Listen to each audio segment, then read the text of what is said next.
Divorce का होतो, कधी होतो, आपल्या जन्मपत्रिकेमध्ये कोणते अंक प्रेझेंट असतील तर आपला डिवोर्स होऊ शकतो आणि नंतर लग्नाचे चान्सेस आहेत का नाही, रीमॅरेज होऊ शकतं का, हे मी तुम्हाला आता एक उदाहरण देऊन सांगणार आहे.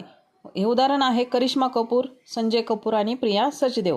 म्हणजेच काय तर संजय कपूर यांचं करिश्मा कपूरसोबत लग्न झालं होतं आणि प्रिया सचदेव यांच्याशी पण झाले म्हणजे. आणि करिश्मा कपूर यांच्यासोबत जो डिवोर्स झाला त्याची कारणं मी आज तुम्हाला सांगणार आहे. बघा, ह्यांचा किंग नंबर आणि क्वीन नंबर हे खूप मॅटर करतात. किंग नंबर म्हणजे भाग्यांक, मूलांक आणि ह्याच्यावरती आपला किंग आणि क्वीन ठरतो. आता इथं जो आहे 7 नंबर, या 7 नंबर हा आहे किंग नंबर, ह्यांचा आहे 8 नंबर, हा आहे किंग नंबर. मग ह्या दोघांचं रेटिंग कसं आहे ह्याच्यावरती आपल्याला ह्याच्यावरती पहिला मुद्दा आहे तो किंगचा रेटिंग किंवा क्वीनचं रेटिंग. हे जर व्यवस्थित असेल तर लग्न व्यवस्थित सुरुवातीची एक स्टेज तरी व्यवस्थित पार पडते. परंतु यांचं रेटिंग किती जुळते बघा, ह्या किंगचं 1.5 हे रेटिंग असावं लागतं 3. आणि यांच्यामध्ये जे रेटिंग आहे ह्या दोघांमध्ये ते ह्यांचा मूलांक आहे 8 आणि यांचा मूलांक आहे 3. मग आता 8 आणि 3चं किती होतं तर रेटिंग 2.5.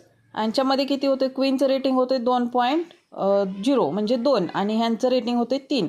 म्हणजे इथं 3च्या पुढे गेलं रेटिंग म्हणजे पहिली स्टेज त्यांची लग्नासाठी ह्यांचं लग्न व्यवस्थित पार पडणार आहे, म्हणजे ह्यांचा संसार व्यवस्थित होणार आहे. आता दुसरा प्रॉब्लेम काय आहे, करिश्मा कपूरसोबत का नाही पटलं, तर ह्यांच्यामध्ये काय झालं तर लग्नासाठी जे बेस्ट नंबर असतात 2, 5, 6 हे नंबर ह्यांच्यामध्ये आहेत, ह्यांच्यामध्ये पण आहे 5, 6 आहे, म्हणजे इथं प्रॉब्लेम नाही आहे. पण प्रॉब्लेम झाला कुठे तर ह्यांच्या ग्रेडमध्ये 777 हे ट्रिपल टाईम आला.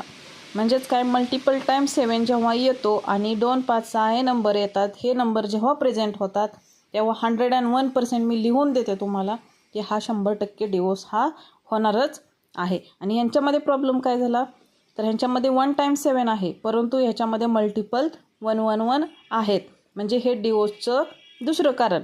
मग ह्यांच्यामध्ये 111 आहे, इथं पण 11 आहे, परंतु जो 777 हा आहे फक्त इथं एकदा आहे आणि इथं एकदा आहे, त्यामुळे हे लग्न एवढं मॅटर केलं नाही डिवोर्ससाठी. मग आता ह्यांचं दुसरं लग्न झालं, परंतु ह्यांचं का होऊ शकलं नाही, यांच्याकडे काय कमी आहे का, नाही, कमी आहे ती ह्यांच्या ग्रीडमधला नंबरची. हा 8 जो नंबर आहे हा रीमॅरेज म्हणजे नंतर मॅरेज होण्यासाठी उपयोगी ठरतो, तो यांच्याकडे ॲबसेंट आहे, म्हणून ह्यांचं लग्न झालेलं नाही आहे या सिंगल राहिल्यानंतर.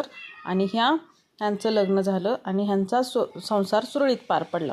ह्यांचा डिवोर्स का नाही झाला तर ह्यांच्यामध्ये 2, 5, 6 हे नंबर मधला 5 नंबर नाही आहे आणि मल्टिपल 7 नाही आहे, म्हणून हे ग्रेड बेस्ट ठरलं, ह्यांचा संसार व्यवस्थित पार पडला. धन्यवाद.